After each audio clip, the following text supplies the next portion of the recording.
माझ्या संस्थेच्या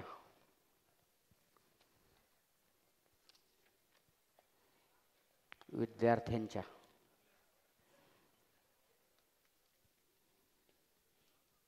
पालकांच्या पाल्याच्या भविष्याचा वेध आणि जीवनामध्ये ज्याला यश संबोधल्या जातंय असं मार्कशीट हे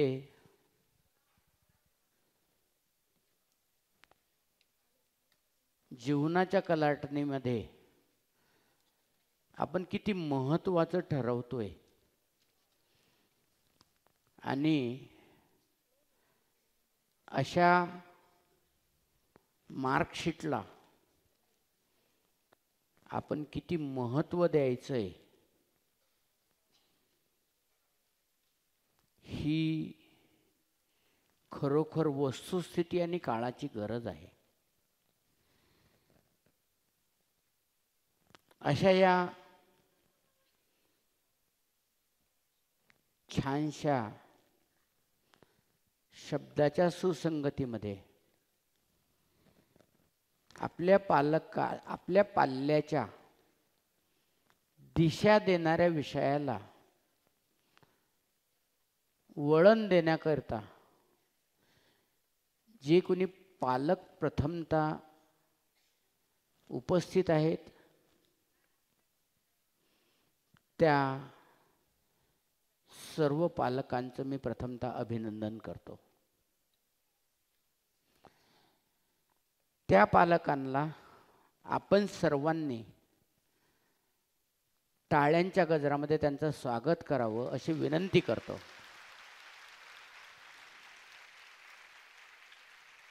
कारण पालक हे जसे वडील असतात तसे ते गुरुस्थानी असतात आणि गुरुला वंदन केल्याशिवाय जीवनाचं सार्थक होत नाही. जे साध्य करायचं आहे त्याकरता सार्थक होणं खूप महत्त्वाचं आहे.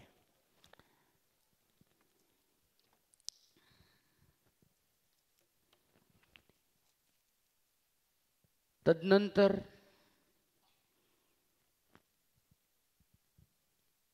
शाळेचे पालक सदस्य PTA मेंबर्स त्यांचे सहकारी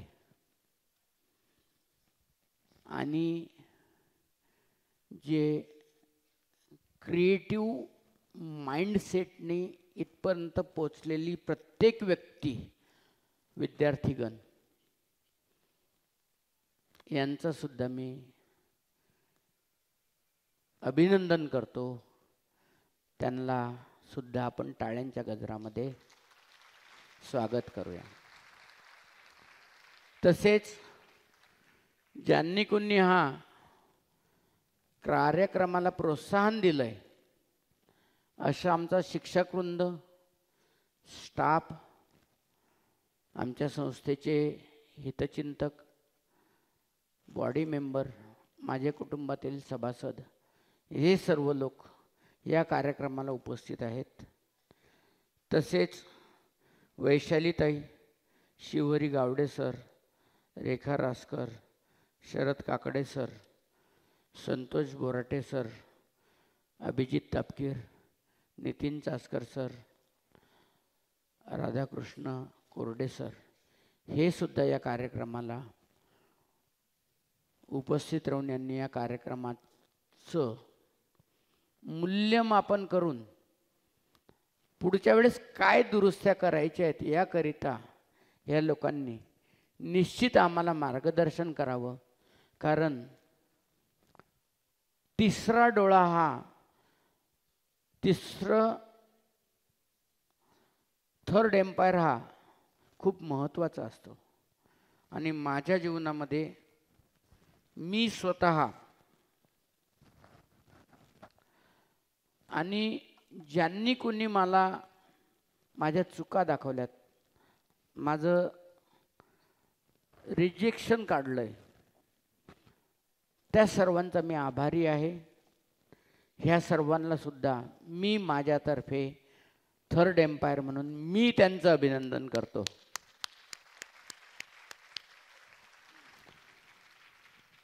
आपल्या प्रत्येकाच्या जीवनामध्ये थर्ड एम्पायर असला पाहिजे.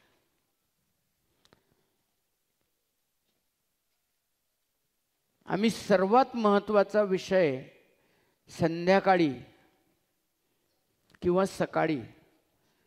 सकाळी आम्ही सूर्याला अर्घ्य घालतोय, कारण तो सूर्य आमच्यासाठी जीवन हे प्रज्वलित करतो, आमच्या जीवनामध्ये उजेड देतो.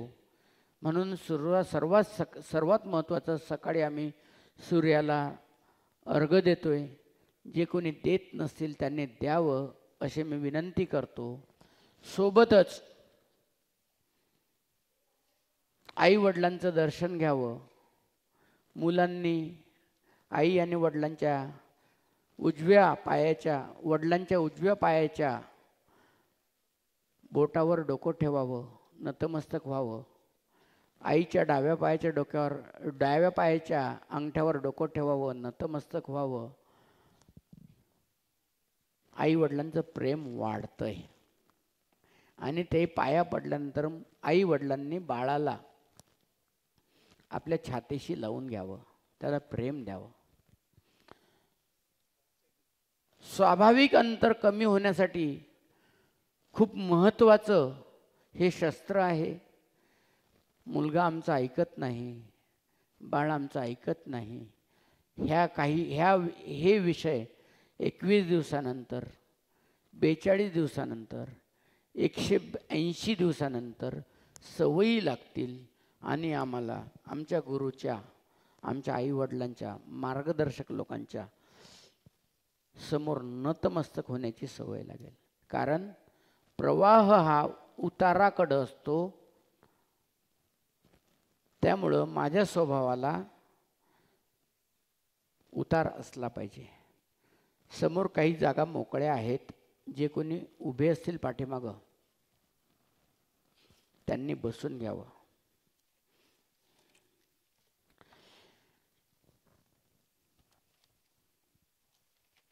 माझं सर्वात महत्त्वाचं वाक्य आहे, मला काहीही येत नाही म्हणून मी हे सर्व करण्याचा प्रयत्न करतो. मला जर हे आलं असतं तर मी हे केलं नसतं. पण मी जे काही करतोय हे तुमच्या समोर टाकत असताना चूक का बरोबर हे ठरवण्याचे अधिकार तुमचे आहेत. त्यामुळं मला दुरुस्ती मिळेल आणि त्या दुरुस्तीमुळे मी पुढं जाईल. मी आणखी काहीतरी शोधण्याचा प्रयत्न करेल. म्हणून मी परवाच्याला सहज एक लिहून ठेवलं आहे की मला काहीही येत नाही, पण मला जे दिसतंय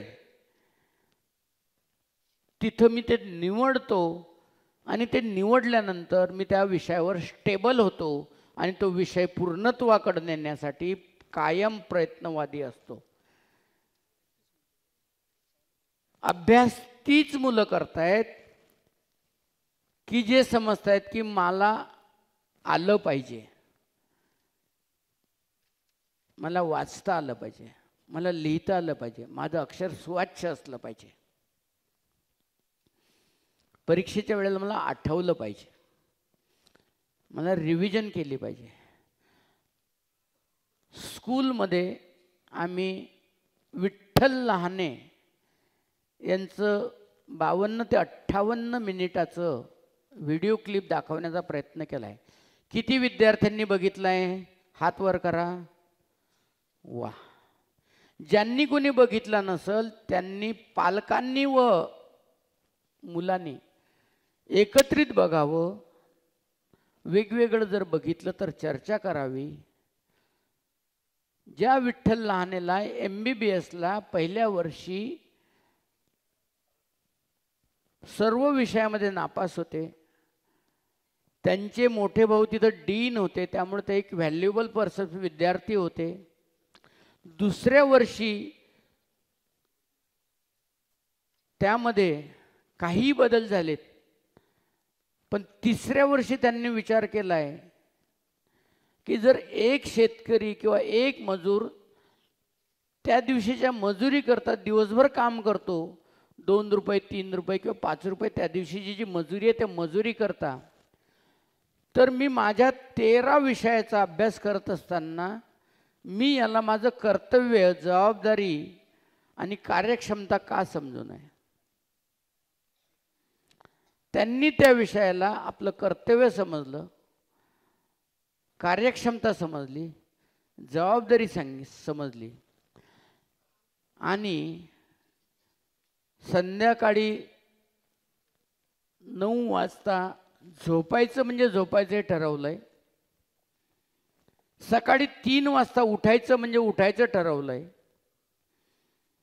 3 ते 6 पूर्ण वेळ अभ्यास करण्याचा प्रयत्न केलाय, पूर्ण वेळ अभ्यास केलाय. 6 वाजता मोजून 30 मिनिटाची झोप घेण्याचं ठरवलंय. शवासन केलंय. शवासन म्हणजे आपल्या संपूर्ण शरीरातील अस्थी, स्नायू हे मोकळे सोडणे. कुठलंही प्रेशर, कुठलाही ताण आपल्या शरीरावर असू नये. 30 मिनिटांनंतर ते परत फ्रेश झालेत, चालायला गेलेत, वॉकिंग केलंय, आंघोळ केली आणि कामाला लागलेत. झालंय काय, जो 6 तासामध्ये अभ्यास व्हायचा, 5 तासामध्ये अभ्यास व्हायचा, तो त्यांचा सकाळी 3 ते 5:30-6 या वेळेमध्ये दुप्पट अभ्यास व्हायला लागला. कारण आम्ही सकाळी 6 वाजता उठल्यानंतर रात्री 11 वाजेपर्यंत 12 वाजेपर्यंत जागृत अवस्थेत असतो, जागतोय. जिथं आम्ही 16 तास 17 तास 18 तास कायम कार्यरत असतो. मी जर ब्लॅकबोर्डवर 18 तास लिहिलंय, 17 तास लिहिलंय, 16 तास लिहिलंय, तर संध्याकाळी सरासरी तो ब्लॅकबोर्ड भरलेला असतो. मग तो ब्लॅकबोर्ड पुसण्यासाठी मी काय करतोय, डस्टरचा वापर करतोय. तसं माझ्या मेंदूवर दिवसभर जे उमटलेलं आहे, लिहिलेलं आहे, जे विचार आहेत, ते विचार पुसण्याकरता मी काय करतोय, तर मला डोळे बंद केले पाहिजेत, स्वतःला रिलॅक्स केलं पाहिजे, स्वतः रिलॅक्स झालं पाहिजे. म्हणून सकाळी 7 वाजता एक वेळ कामाला लागल्यानंतर संध्याकाळी 9 वाजता परत मी रिलॅक्स होण्यासाठी खाटेवर गेलोय आणि झोपलोय. म्हणजे मी माझा मेंदू परत फ्रेश केलाय.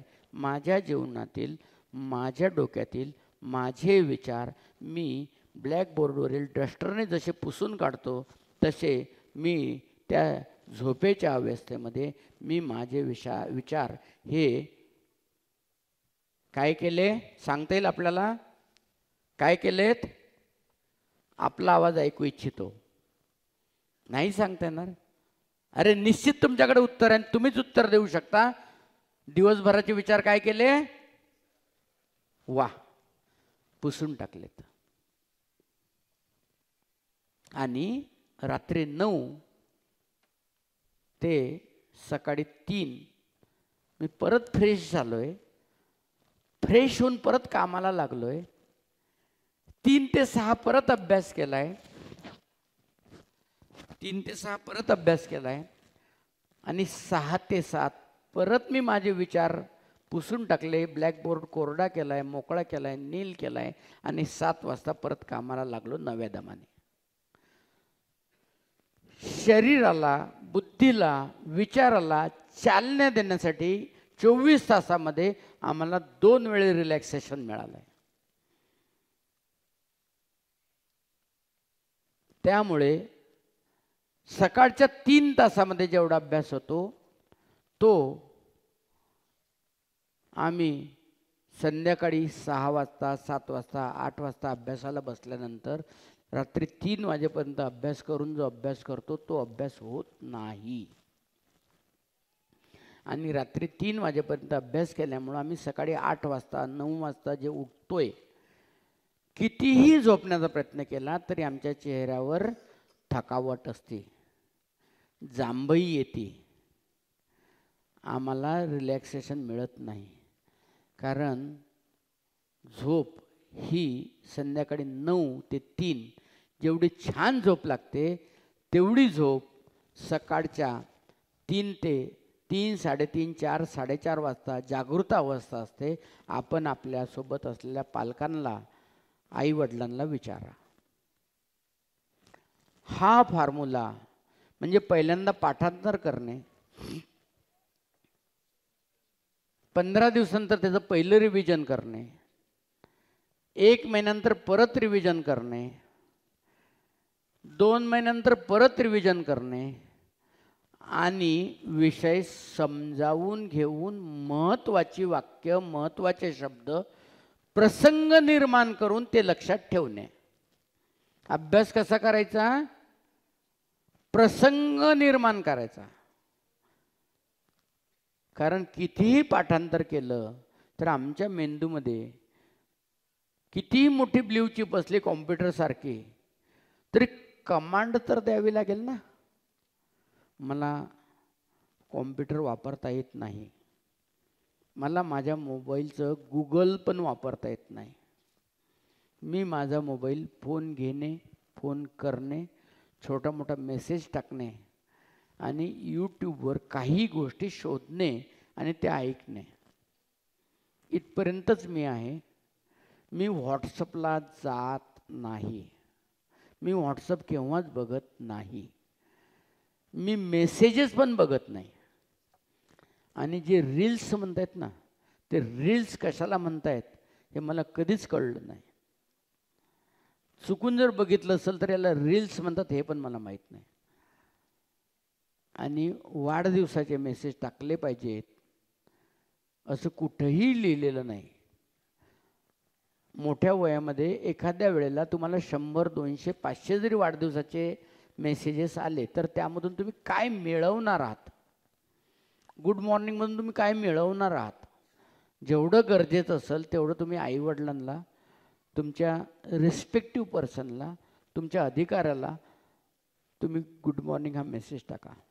पण एखाद्या व्यक्तीचा जर फॉलोअप करायचा असेल, जीवनात चिकाटी निर्माण करायची असेल तर त्याला सकाळ, दुपार, संध्याकाळ तिन्ही टाईम मेसेज टाका. Good morning, good afternoon, good evening, good night. त्याच्या लक्षात आलं पाहिजे की आपलं नाव हे पूर्ण वेळ लक्षात असल्यामुळं आपल्याला याला साथ द्यावी लागेल, आपल्याला उत्तर द्यावं लागेल. त्यामुळं तो शांततेने विचार करून शांत डोक्याने आपल्याला आपला प्रश्न, आपला विषय निश्चितच रिस्पॉन्स देऊन सहकार्य करेल.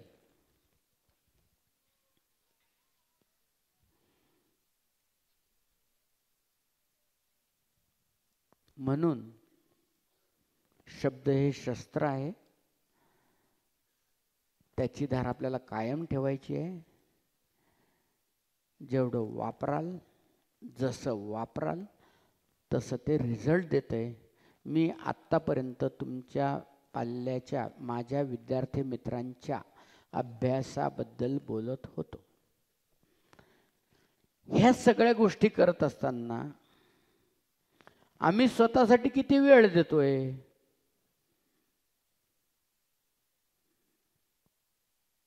शाळेला जातोय, आमच्यासोबत पाठ्यपुस्तकं असत आहेत, आम्ही शिक्षकांनी शिकवलेलं ऐकतोय. घरी गेल्यानंतर रिव्हिजन किंवा वाचन किती विद्यार्थी करतायत? 1, 2, 3, 4, 5, 6 बस एवढेच. ज्यावेळेस तुम्ही शिक्षकांनी शिकवलेलं वाचन करता त्यावेळेस शिक्षकांनी जे शब्द वापरलेत ते सर्व शब्द तुमच्या नजरेसमोर येत आहेत. आणि आईवडिलांनी सांगितलेली एखादी गोष्ट आणि शिक्षकांनी सांगितलेली एखादी गोष्ट यामध्ये तुलना करत असताना तुम्ही शिक्षकांनी सांगितलेला एखादा विषय हा परवलीचा शब्द समजून तुम्ही पाळताय. पण जर आरसा हा पुसलाच नाही आणि आरसा कितीही सुंदर असला, कितीही चांगला असला, तरी जर त्याला क्लीन नाही केलं तर त्याच्यामध्ये चेहरा सुस्पष्ट दिसणार नाही. करिता आपला स्वभाव, आपला अभ्यास, आपली मेंदूची क्षमता, आपली विचारसरणी वाढवण्यासाठी आपल्याला साधना करावी लागेल. साधना करत असताना जसं शैक्षणिक दृष्ट्या पाठ्यपुस्तकाला आपण महत्त्व देतो, तसं मेंदूची क्षमता वाढण्याकरता ईश्वरीय शक्तीसमोर बसून श्वासावर लक्ष केंद्रित करून ज्या आईवडिलांना इळा पिंगळाने सुषुष्मा हे स्वर कळतायत, त्याप्रमाणे समजून घेऊन जर अभ्यास केला तर निश्चित तुमच्या जीवनामध्ये सक्सेसचं पर्सेंटेज वाढेल. दुसरं, उत्तरेकडे तोंड करून अभ्यास केल्यास चुंबकीय शक्ती आपल्यास मदत करते. हा जरी पाढा असला तरी समोर उत्तरेला भिंत आहे, त्याला टेबल लावला आहे, तिथं खुर्चीवर आम्ही बसलो आणि अभ्यास केला. त्याऐवजी दक्षिणेला जी भिंत आहे, त्या दक्षिणेला जी भिंत आहे त्याला पाठ लावून आम्ही बसलो आणि उत्तरेकडे तोंड करून जर अभ्यास केला आणि उत्तर दिशा जर मोकळी असली तर तुम्हाला तिथं चंद्र हा मनाचा कारक आहे आणि तुमच्या मनाप्रमाणे प्रत्येक गोष्ट घडण्यास, यश देण्यास तो कारणीभूत ठरतो. त्यामुळं दक्षिणेकडील भिंतीस पाठ लावून बसल्यास खूप चांगलं होईल. सर, आमच्याकडं दक्षिणेकडे आम्हाला बसताच येत नाही.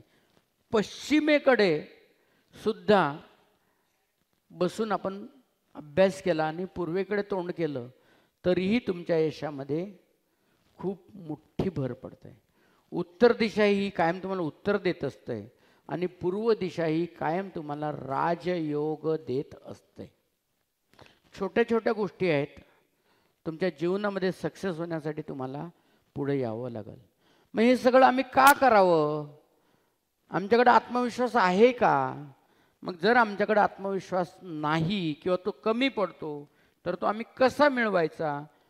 तो मिळवण्यासाठी घरामध्ये आरसा जर असेल तर त्या आरशाच्या समोर उभं राहून आम्ही जर अभ्यासाला, वाचनाला, हातवारे करताना, भाषणाला जर सुरुवात केली, आमच्या चेहऱ्यावरचे आम्ही हावभाव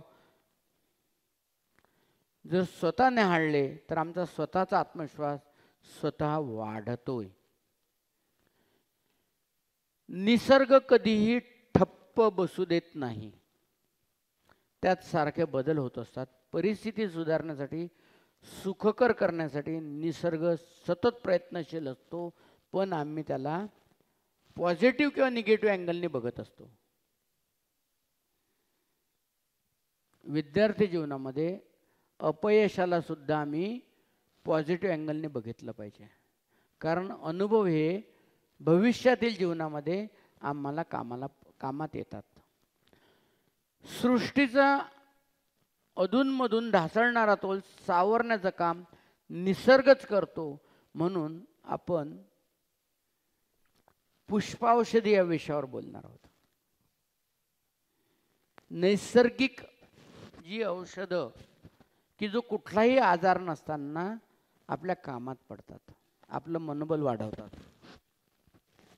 पुष्पावषधी ही कुठल्या आजारावर नाही आहे, पण तुम्हाला आजार होणार नाही याकरता दक्षता घेणारी आहे.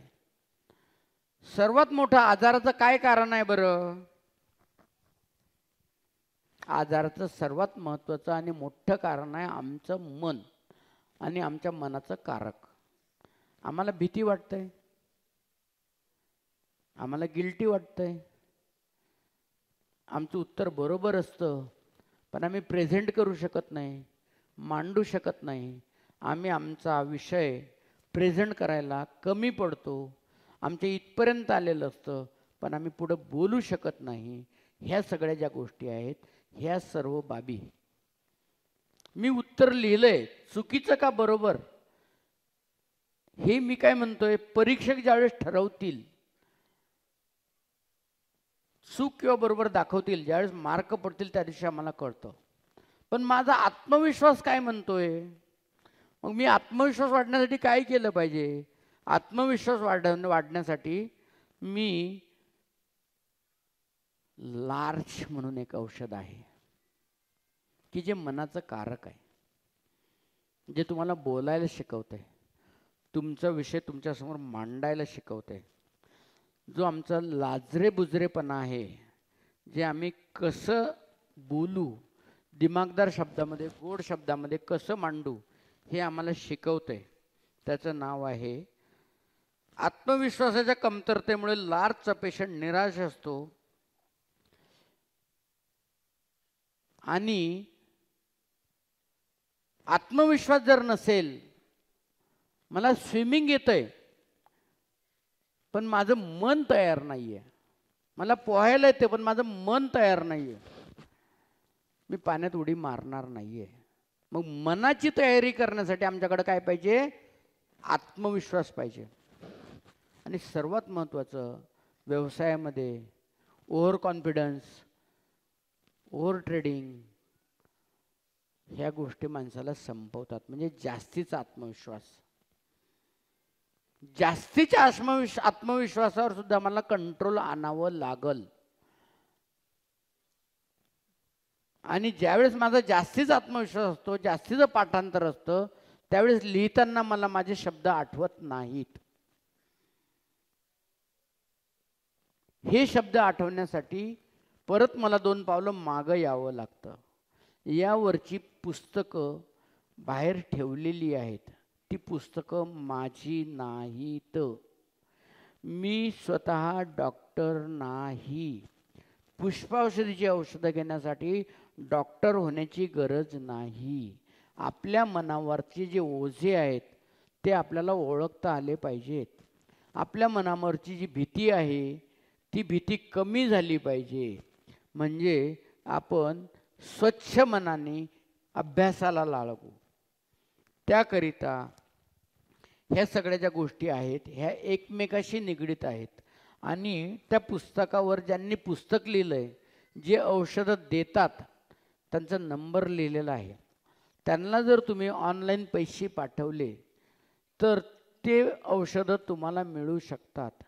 ते पुस्तक जर तुम्ही वाचलं तर चिंचवडला दवा बाजारामध्ये पुष्पाऔषधीची सर्व औषधं मिळत आहेत. मी तेच पुस्तक 18 वर्ष 20 वर्ष झाले माझ्या स्वतःसाठी वापरतोय आणि हा माझा आत्मविश्वास आहे. मी स्वतःसाठी वापरतोय. हे पुस्तकं, ही औषधं सहज मिळत आहेत, तुम्ही सुद्धा वापरू शकता. कुठल्याही डॉक्टरकडे जायची गरज नाही. फक्त तोलामोलाची, सारख्याच तोलामोलाची औषधं असल्यामुळं खूप वेळा वाचन करावं लागतं. मी कमीत कमी हे पुस्तक 500 ते 5000 वेळा वाचलं आहे. आणि त्यामुळं माझ्या कुठल्याही पेजवर जर गेला तर अंडरलाईन केलेलं आहे. कुठलीही पेज ओपन करा, कुठलंही पेज ओपन करा, अंडरलाईन केलेलं आहे. माझी एक सवय आहे, वाचन केल्यानंतर मी ते अंडरलाईन करतो. विद्यार्थी मित्रांनो, तुम्ही पण अंडरलाईन करा. म्हणजे तुम्हाला त्या धड्यामध्ये काय महत्त्वाचं आहे तेवढा शब्द अंडरलाईन केला, तेवढा एक शब्द जर तुम्हाला आठवला तर तुम्हाला त्या प्रश्नाचं उत्तर येतं आणि तुम्हाला भरभरून मार्क पडतात. म्हणजे पुस्तकामध्ये अंडरलाईन करणं, नोट्स काढणं, IMP करणं ही काळाची गरज आहे. आमचा मुलगा खूप वाचन करतो, खूप अभ्यास करतो, पण लक्षातच राहत नाही. अशा वेळेला काय करायचं? आमच्या डोक्यामध्ये कुणीतरी अपमान केलेला असतो, कोणीतरी ॲप्रिशिएट केलेलं असतं, जागृतावस्था असते. आणि पूर्ण वेळ आमचे तेच ते विचार असतात आणि आम्ही रात्रभर झोपू शकत नाही, त्यामुळे आमचा अभ्यास नीट होत नाही. अशा वेळेला आम्ही काय करायचं, या सगळ्या गोष्टीची उत्तरं त्या पुस्तकामध्ये आहेत. या सगळ्या गोष्टीची उत्तरं त्या पुस्तकामधून तुम्ही घेऊ शकता. खरं म्हणजे तुम्हाला छोट्या मोठ्या गोष्टींनी नाराजी त्याच्यासाठी जेवढे वापरलं पाहिजे आणि ती नाराजी म्हणून आम्ही परत आमच्या कामाला लागलो पाहिजे, अभ्यासाला लागलो पाहिजे किंवा कौटुंबिक स्वरूपात केला पाहिजे किंवा आमच्या जीवनाची जी दशा आहे ती दशा प्रगती प्रमाणात नेली पाहिजे. याकरता जेवढे वापरलं जातं. ह्या सगळ्या गोष्टी ह्या 10वी 12वीच्या विद्यार्थ्यांसाठी परीक्षेच्या 2 महिने अगोदर, 3 महिने अगोदर, 4 महिने अगोदर हे जर तुम्हाला कुठं सापडलं. 20-22 वर्षापूर्वी माझ्या स्वभावाप्रमाणे मी ज्यावेळी पेपर वाचत होतो त्या पेपरमध्ये लेख लिहिला. तो लेख मी माझ्या स्वभावाशी जोडला. मी माझ्या स्वभावाशी लेख जोडल्यानंतर माझ्या स्वभावातील काय दोष आहे ते शोधण्याचा प्रयत्न केला. प्रत्येक गोष्ट, प्रत्येक विषय आपल्या स्वभावाशी प्लस आणि मायनस, दोष आणि यश ह्या दृष्टीने जोडलेला असतो. त्या दृष्टीने जोडत असताना मी त्या न्यूजपेपरच्या एडिटरबरोबर फोन केला. माझा नंबर सापडला. मी करत नाही आणि कॉपी कशी करतात हे पण माहिती नाही, कारण सर्व गायत्री स्कूलचे विद्यार्थी, बरोबर.